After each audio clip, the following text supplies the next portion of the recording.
Coucou, hello, bonjour et soyez les bienvenus sur la chaîne Destinelle Bifoma. Pour ceux qui ne me connaissent pas, moi c'est Destinelle, bon bref, Destinelle. Mais vous pouvez m'appeler Desti parce que je trouve que Destinelle, oh, c'est quand même lent en fait. C'est quand même. Aujourd'hui, je vous emmène avec moi pour vous présenter comment est-ce que j'ai réalisé ce look-ci, ce look assez simple, soft, je dirais pour moi, je le trouve assez simple, il n'y a pas assez de fard à paupières, ça n'en fait pas trop. Et en plus, l'accent sur mes cheveux. Bon, au départ, je voulais vous présenter un tuto coiffure plus make-up. Après, je me suis rendu compte que c'est ça ta coiffure. Je trouve que c'est pas vraiment ça une coiffure. En fait, j'ai trouvé que bon, pour une coiffure, c'est pas trop coiffure, hein, regardez. C'est pas trop coiffure, pour moi c'est juste attachage de cheveux. Pour moi, ce que j'appelle coiffure, c'est vraiment quelque chose de bling bling là. Je trouve pour coiffure, bon, c'est pas trop ça. D'accord, donc on va partir sur l'idée maquillage tout simplement. Je vais vous montrer comment est-ce que j'ai réalisé ce maquillage-ci. Ce maquillage que j'aime bien d'ailleurs. De toutes les façons, j'aime tous les maquillages que je fais. Je comprends même pas pourquoi. Narcissique, ouais. Donc, ce maquillage que j'ai réalisé, les yeux, mon teint, les sourcils, non pas les sourcils je les ai fait hors caméra. Si le maquillage, si ça vous intéresse de voir la vidéo, de voir comment est-ce que j'ai fait mes différentes étapes, les lèvres, le teint, les yeux, restez avec moi, je vous laisse avec la suite de la vidéo. Je vous prie, abonnez-vous, n'oubliez pas de vous abonner, ça me fera hyper plaisir, très plaisir de vous avoir avec moi. Likez, dislikez si ma tête ne vous plaît pas non plus. Mais attends, likez quand même, s'il vous plaît. Pardon. Donc, likez, dislikez, abonnez-vous. Et c'est parti pour la vidéo. Ciao, ciao. Je commence par appliquer une base matifiante sur mon visage. C'est une base en silicone. Je l'applique à l'aide de ce petit tuyau et elles sont hyper bon. Bizarre, la plupart du temps ça n'a pas d'odeur, mais cette fois-ci ça sent très bon. Je l'étale sur tout mon visage et je prends mon fond de teint de chez L'Oréal, c'est l'infaillible, que je vais appliquer sur le renvers de ma main afin de l'étaler sur mon visage en me servant de mon Beauty Blender. Ça y est, je l'étale de partout et je n'hésite pas à aller jusqu'au cou. Je vais jusqu'au cou. Je l'étale sur mon front, j'estompe très bien. Il ne faut pas qu'il y ait de démarcation. Il faut bien que mon fond de teint se fonde à ma couleur de peau, à mon teint, j'allais dire. Donc ça y est, je l'estompe très bien pour ne pas laisser de marques, pour ne pas laisser de traces. Je n'hésite pas, je répète, je vais au cou pour pas qu'il y ait de démarcation, qu'il y ait de différence entre mon cou et mon visage. Je vais prendre ma palette d'anti-cerne, c'est ma palette de contouring et d'highlight.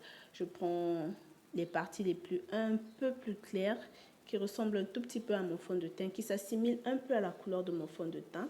Et je vais l'étaler sur mes cernes, sur mon menton, sur mon nez, afin de l'affiner et enfin sur mon front. Comme je fais d'habitude, hein. Si vous avez l'habitude de regarder mes vidéos, vous savez que je fais toujours ça en fait. Et je prends mon Beauty Blender, je vais estomper le tout. Je vais prendre tout mon temps, je vais bien estomper afin de faire fondre l'anti-cerne et le fond de teint. Il ne faut pas que ça crée des démarcations. Vous pouvez voir, ça se fond très bien. Et je prends cette crème-là. Elle est un peu plus foncée, pas vraiment, mais un peu. Je vais m'en servir en contouring. J'en mets pas beaucoup, hein. Tout simplement pour affiner légèrement. Je ne veux pas trop exagérer. C'est bon. Et à présent, je vais matifier l'anti-cerne en me servant de ma poudre. C'est une poudre, cette fois-ci, il n'y a pas le talc à bébé.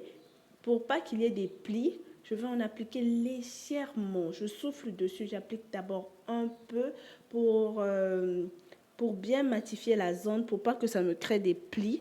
Et après, je vais venir poser la poudre. Donc, je vais béquer. Pour l'instant, j'applique légèrement sur les parties où j'ai appliqué mon anti-cerne. Je rajoute un peu sans trop en faire autant. Je pourrais laisser comme ça, mais j'ai voulu, je ne sais pas ce qui m'a pris, je voulais en rajouter comme d'hab. Donc là, je vais poser, je vais carrément béquer. J'en ajoute beaucoup. Et sur toutes mes zones et sur les zones où j'ai appliqué l'anti-cerne avant.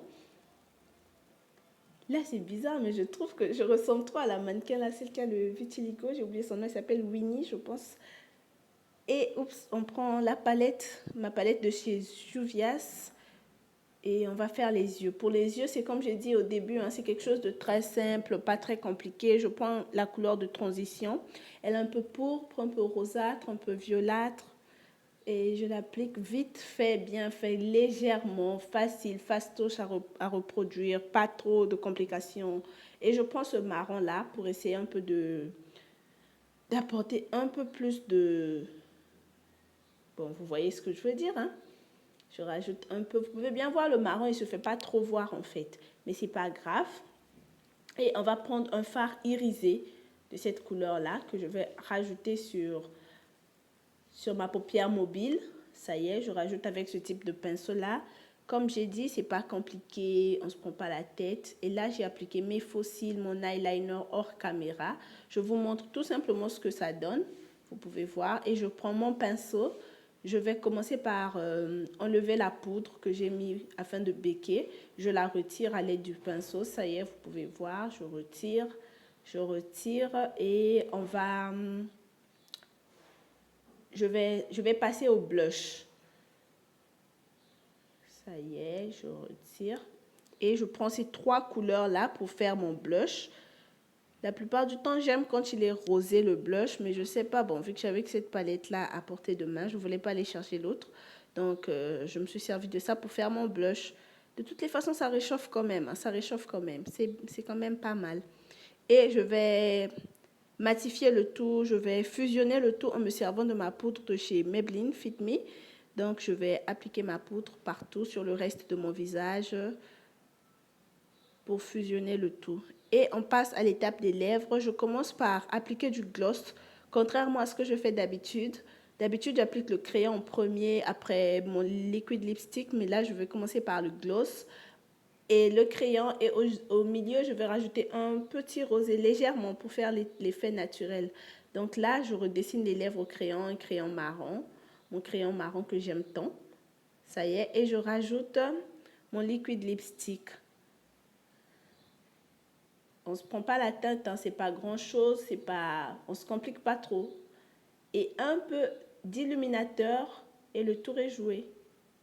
Vous voyez, c'était rapide, c'était facile. Un peu sur le nez, un peu là, un peu.